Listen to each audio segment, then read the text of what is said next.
Thank you very much, Mr. Sinha. You have actually raised some very interesting points, which I'm going to ask my panelists to cover. Uh, as I said, fraud is a very broad area, and some of the high-value frauds can be very few and far between, but they really hit the bottom line of the bank. But the day-to-day frauds in payment systems, cards and internet banking can be very troublesome because they reduce the trust of the customers in banks' payment systems, and the uptake of the electronic interchange becomes lower, which is actually one of the objectives of not only the regulators but also of the government in reducing circulation of currency notes and black money in the economy. So we are looking at big issues, and I was very empathetic when he was saying that there are problems like delayed trials or lack of attention by the policymakers in creating the right infrastructure. And this we see everywhere, not only on the government side, but also on the bank management side also. You would be seeing some challenges in getting the right investments done, and working collaboratively together to really ensure that the problem is solved. As is very apparent, we have to bring together people, process, and technology to really solve security problems. And there are already some forums which work on payment security. India Payment Risk Council is a forum we have been running for the last many years. There are some very interesting fraud trends which come up and go away also. RBI has done a great deal of work in ensuring that the controls become tighter, and fraud numbers have actually dropped in the last 3 years, which is a good news. But we are seeing more sophisticated attacks coming up. And before I proceed, I would like to get all my co-panelists to have their say into painting the picture, fraud picture, so to say, and share with us what they think are the top 3 problems according to their perspective. And we have a panel which comprises of Bharat from NPCI, which is a industrial body. We have Mr. Dr. Onkar Nath from the information security side. We have Ms. Satinder Kaur from the fraud prevention side. And we have Mr. Shinde from solution provider from protection side. So I would request all of these panelists to provide their inputs in 3 points, not more than that. Good. To start. See, advancement in technology has a lot of benefit, what we have seen in couple of years, and especially in telecommunication and the payment system in last 1 decade, where we were earlier and where are we today. But at the same time, the devil side of technology and flaws in technology people are using nowadays. And in last 2 to 3 years, earlier, probably the skimming and account takeover or identity theft were not known to us as what we see every alternate day in the newspaper. So fraud is, it is not something going to come, stay and go. It is going to be there for longer time, because the advancement in technology is taking us in such a stage where it is just difficult for us to come back and go back to the old era. We will have to go with the advancement of technology. So fraud will going to remain, but at the same time, how deterrent control, and Mr. Sinha rightly said that how deterrent control we can implement in the system. So let fraud be there, but the damage or the early warning signal can be set early. So the damage can be controlled in a possible way. Right. I think the point is well made that we cannot go back to the old way of face-to-face banking and very secure transactions, because we are looking at actually the bottom half of the Indian population, where we are talking of even biometrics to help us in ensuring micropayments and empowering the people to build profiles and then get access to better credit facilities. So payment systems or even banking transactions are going to be the way to achieve this, and there's no getting away from the fact that when there is a transaction, there is always a risk of fraud. So thanks for sharing that perspective, Bharat.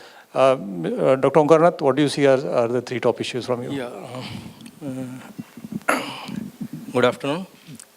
We are in between your lunch and the rest period. 3 challenges.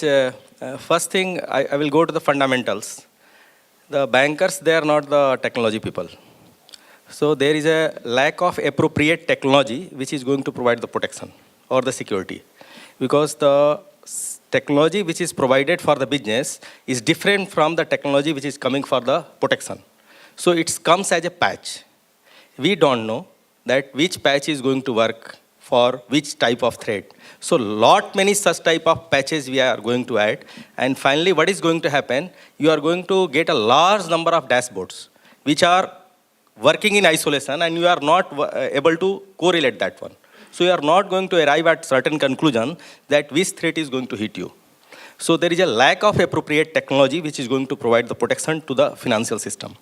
Second one and most important thing is that so far, the lot of innovation has taken place into the technology, but there is no framework developed, technological framework, I am talking about that, which is talking that with this framework, the financial transactions should take place. For the convenience of the audience, I will give the example. The 90% transactions are taking place on the basis of the password. Password was developed in the Berkeley University just to track the internet uses of the students, not for the financial transaction. Still it is happening. We are talking about the different two-factor authentications. No, mobile is another. SIM cloning is how common, you understand that one. No, and mobile is not for the two-factor authentication. So why not the regulatory or the law of the land framework is going to provide that only these things are going to be permitted if you are going to practice the financial transactions.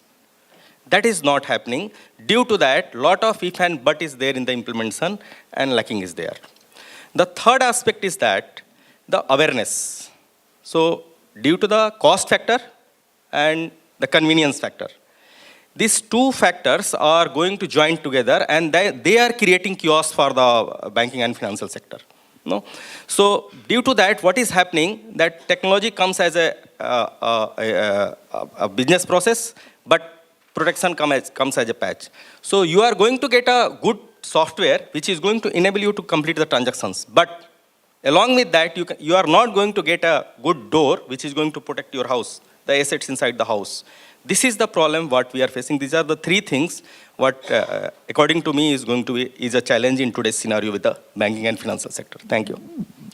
Thank you. That was a very interesting perspective from a technology point of view. So if I can summarize what you said, one is complexity, lot of different things to look at. Second is regulatory clarity on what is a secure transaction. And recently I had an occasion to attend a conference by the certifying, control of certifying authorities. And they were very keen to push digital signature certificate as the way to ensure that there is no non-repudiation as well as authentication of transactions. And I think especially for corporate customers who can very well afford to put this kind of technology, it is something which we may see coming up soon. And of course, the last one is the change of pace of technology itself, which all of us know from the way our kids come to us and talk about the every new topic every new week. So I think this is something which is going to impact everybody. And thanks for pointing this out. Satinder, if I may ask you your views. Mr. Sinha has actually taken us through, what are the kinds of frauds that happen in the banking industry. But just because I'm on the prevention side and we see a few of them, some of them may be a repeat. One is on the credit card and the debit card side, of course. We see on the internet piece, we see a lot of this phishing and wishing which happens. Partly it could be because, as Dr. Nath said, that it could be because of, the various technologies that we use for authentication, but it's also got a lot to do with the customer awareness as well as the awareness of the employees of the organization. So this plays a very big role on how people actually get fooled into the whole, into the fraud. The other piece which is coming up and, which we all are seeing is the skimming. It's, the skimming that happens primarily at the ATMs, and that's a little more physical in nature also. So, to find the right technologies to be able to prevent skimming is another challenge which we will need to face and sort out in the next few days.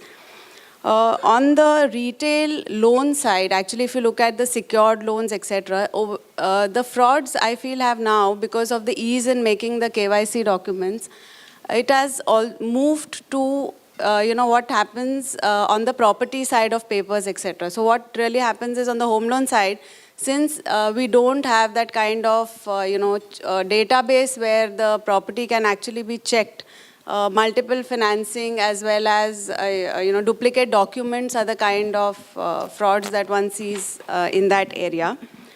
On the unsecured side, one sees frauds like, which are set up kind of frauds where, a person makes a reference of another or a kind of a company set up and multiple people are able to take loans. So the kind of frauds that are happening, of course, as mentioned earlier, would be kind of by name similar in nature, but the way they are happening and the modus operandi being used by people is different. But at the end of it, the whole, of course, we depend upon technology. But what here I would like to add is whether we are able to see things in a single window. For example, there is this multi-channel kind of information which is available, and whether the person who prevents it is able to see it as a single piece. So if an address change and a transaction is able to be, are we able to see that together? So those are some of the technological, requirements that banks will need to adapt to prevent and detect frauds.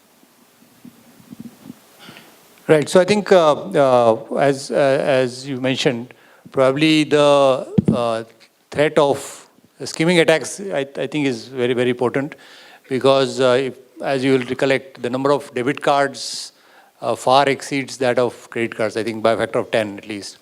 And these cards are vulnerable to skimming attacks at the ATMs. And typically the monitoring systems for credit cards are much ahead of debit cards. And this is a risk we will continue to face going forward. And cross-channel attacks. I mean, we are seeing change of demographics through phone banking and then getting a card delivered and cashing out of ATMs and so on. So there are, of course, technologies which will cover these multiple channels, but how quickly they are integrated into the existing infrastructure, it remains to be seen. So I would request Mr. Shinde to share his points of view from a technology service provider's point of view. Yeah, thank you. I belong to a different community, that is antivirus community. Here bankers are here, law enforcement people are here. I'm from antivirus community, that is, and having technical background, but these are being used as a tool. So banking Trojans are very specific kind of malwares that I can see, specific threat to the banking sector, where online banking users are getting targeted by malware writers. Last couple of years to 2012, 2013, was a year of banking Trojans like SpyEye, Zeus. And we have seen, interestingly, we have found some malwares, online banking Trojans on mobile platform too. And it's very easy with such Trojans, and if they are getting infected, we have prevention technologies with us. I'll give a little example of ransomware. You might have heard about CryptoLocker. The year 2013 was, a CryptoLocker year. In last quarter of year 2013, it has created a big news in, everywhere. You might have read it, that CryptoLocker is a ransomware. It comes to your system, it encrypts your important data file, and it decides, on the basis of file type, and it will leave you a message where it will ask you to go to that website and pay up to $600 to get your data back. And with some timeline given, because what was happening, like antivirus people were detecting the sample, which is, as it was highly obfuscated, so detecting samples in some period of time, but deleting the application, the files, the data files on the system were encrypted, and you have to give them a ransom to get your data back. They have started a web service in the cloud service where you can ask for, customization, where I need some files only so that I can pay this many dollars and give my data back. They have used all the best money transfer methods that they can, just like Bitcoins or some other, e-money services are there. So they're using that and they're really making good money out of it. And still they're active in the wild and they're doing. So this threat landscape has completely changed. See, in 1986, when first IBM PC virus got discovered, and this is almost 28 years now, and the threat landscape has got changed tremendously. And it's not the only thing that at the negative side, people are changing and evolving, and we guys are the old 90 guys. We are also evolving, we are also coming up with the innovations and advanced technologies. Right. So, I was recently reading a paper by a famous security researcher. His name is Ross Anderson. And he talks about security and economics together. So his theory is very simple. He says, the incentives have to be created to ensure that security is achieved. Now, what happens is in a world where the faults of one particular entity are the impact is on the another entity, there is a mismatch between responsibility and then accountability.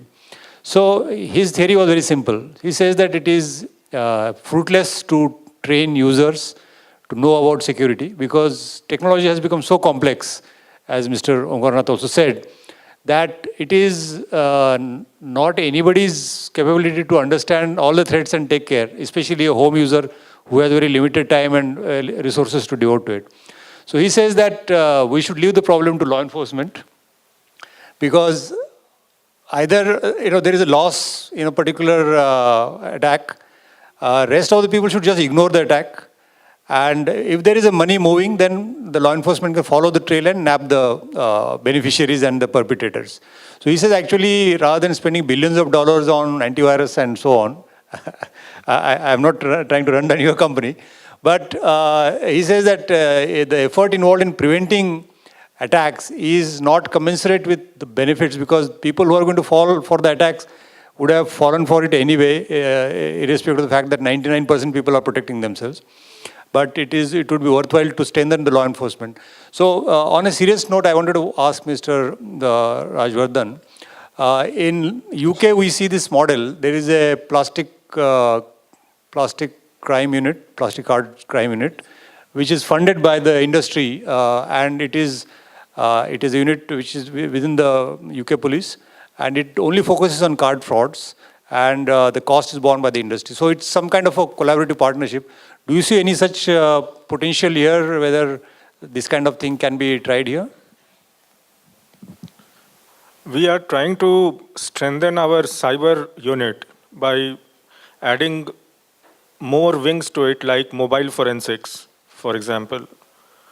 So if the industry can come forward and increase our capacity technologically also, spatially also, so that the number of cases which are being reported are so large that we want to decentralize it, not to keep it only at BKC. So that the people in various parts of Mumbai need not come only to one center to give their complaint. They can go to their specific regions. So if industry can come forward to help us in training, in giving us the technology and wherewithal, then definitely it will help, at least in Mumbai city, to better investigate, give quick results, because I believe that as per the recent RBI guidelines, if there are petty credit card or debit card frauds, then I believe that the onus also lies on the banks to an extent. That is what is given to my understanding. So if we partner on that, because it involves both the stakes, and law enforcement agencies will definitely like to come forward and look at this, because it is going to increase in future, it is not going to decrease. Sure, I think that is something we can probably keep in mind and work on. I want to ask Bharat about industry level measures which can actually have a lot of impact on fraud, and quick sharing of information is something which I think is key to containing damage. So Bharat, would you like to say what NPC has been doing in this regard? So first I'll talk about the regulation. Sir, you said that our judiciary system is taking a lot of time, but our regulator is very prompt. And the first point which you asked that why we are giving by default international card. On the 20th of February 2013, RBI has come out with a circular that bank cannot offer by default international card unless until customer wants. And even customer wants, then you need to define a particular threshold limit. Let's say $500. He can transact up to that level. So regulation side, it is already taken care. Secondly, NPCI as a central umbrella organization for retail payment system, we have implemented in-house tool which take care of all the transaction coming to NPCI, which is all interbank ATM transaction, then check truncation, mobile payment transactions, our own card scheme which is RuPay. So all transaction taking place as ATM or e-commerce or at the point of sale, all transactions are coming to NPCI, and all transactions are being rated against all possible fraudulent trend. So the moment transaction hit to our switch, we rate the transaction whether it is genuine or fraudulent. So, and then only we pass it to issuing bank. So it is issuing bank taking call whether this transaction has to be declined or approved. So technologically, yes, a lot of investment is made by us, and on top of that, we are giving that services free of cost, value-added service to all our member banks.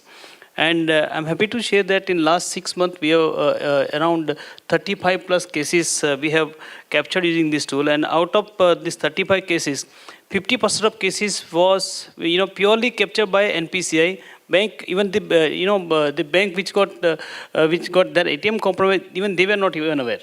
That is a tool which we have implemented. Third is our diversity is our India's one of the signature mark. That similarly, fraudsters are also using diverse techniques. Skimming is one good thing which is now almost known to everybody.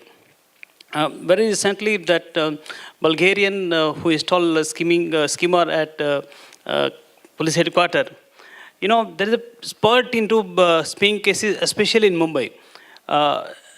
We got around 35 ATM compromised in last couple of months after this incident happened. So that is clear-cut case that when they came and installed first skimmer in Mumbai, after that they have sold to local people, and those local people are making use of that skimmer and installing at different ATM.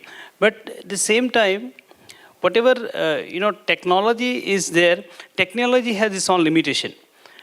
The new trend which has come very recently, that they are using glue stick. Fraudsters are using glue stick, and they're making your keypad defunct. So unless that glue is removed, you are not able to do the transaction. Now in that case, technology is not going to help, because the card is genuine, the PIN code is genuine, and the customer was there at the ATM. So even you have ATM clipping, it is not going to help. So at the same time, with technology, there is a need to focus on customer education as well. Unless customer is educated, technology is not at all going to support in all kind of transactions.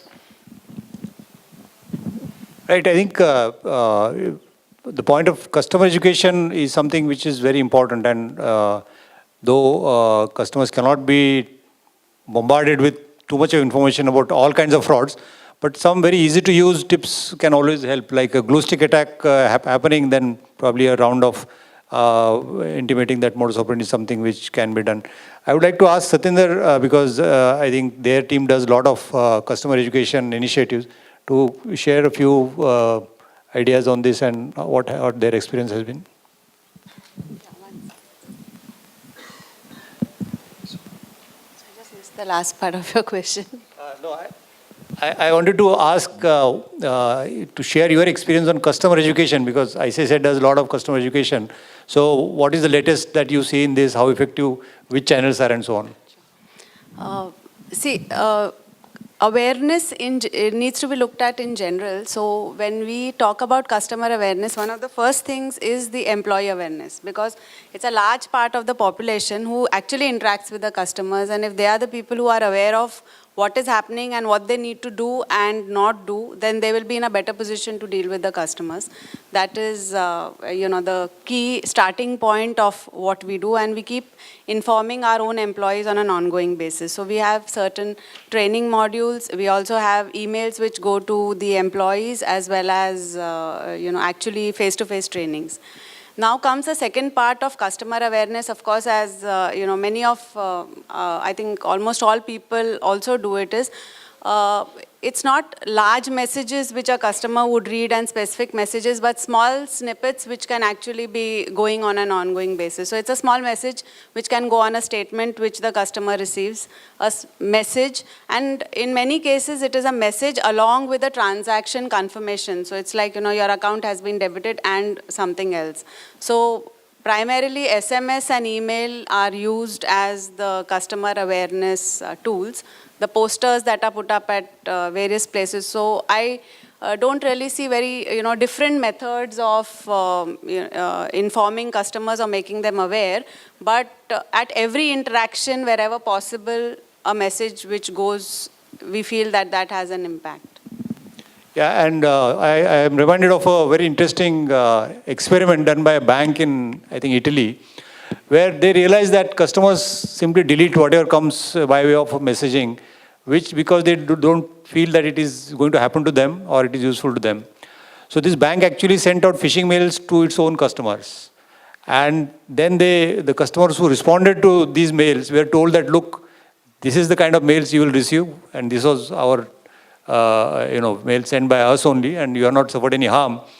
But you may receive similar mails, so don't fall for these in future. So this goes to a very interesting part of learning theory, where there has to be a teachable moment to the customer, and that moment needs to be created at times by saying that, okay, look, this is where you went wrong. And I think there are these very interesting and advanced approaches which also can work in customer education, provided somebody is willing to hang the neck out and not worry about regulatory backlash on this. But coming to the kind of advancement we see on the negative side, we saw a very large attack happening last year, which was a flash attack involving two separate instances, but totaling $45 million worth of fraudulent ATM withdrawals. And when the details, whatever details are available in public domain, it appears that service providers who were processing prepaid card transactions were breached. Now, the point of interest for us, of course, here is that